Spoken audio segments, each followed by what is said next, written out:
കഴിഞ്ഞ ദിവസം Donald ട്രംപുമായി Vladimir Putin നടത്തിയത് 1.25 മണിക്കൂർ നീളുന്ന സംഭാഷണമായിരുന്നു.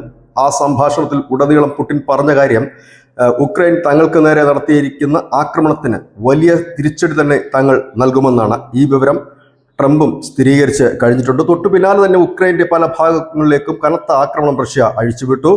രാജ്യത്തെ ഏറ്റവും വലിയ നഗരമായ കാർക്കിലെ ഏറ്റവും വലിയ അപ്പാർട്ട്മെന്റുകൾ ഒന്നാണ് കാർക്കിവിലെ. ആ അപ്പാർട്ട്മെന്റ് പാടെ തകർന്നു. തെക്കൻ ഉക്രൈനിലെ ചില ഭാഗങ്ങൾ റഷ്യൻ സേന പിടിച്ചെടുത്തിട്ടുണ്ട്. കിഴക്കൻ ഉക്രൈനിലെ റിഡ് കോഡ്ബി, സുമി മേഖല, കിൻഡ്രോകിറ്റ്വ ഇതൊക്കെ ജനസാന്ദ്രതയുള്ള പ്രദേശങ്ങളാണ് ഉക്രൈനിലെ. ഈ പ്രദേശങ്ങളെല്ലാം റഷ്യൻ സേന പിടിച്ചെടുത്തതായി റഷ്യൻ പ്രതിരോധ മന്ത്രാലയം അറിയിച്ചിരിക്കുന്നു.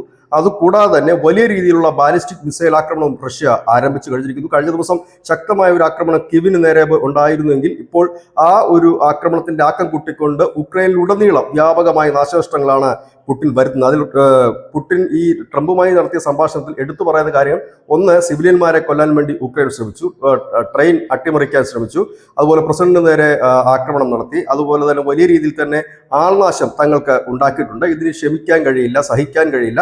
അതുകൊണ്ട് തന്നെയാണ് ഞങ്ങൾ ഒരു വലിയ തിരിച്ചടി ആരംഭിച്ചിരിക്കുന്നത് എന്നാണ് ന്യൂസ് ഡെസ്ക്.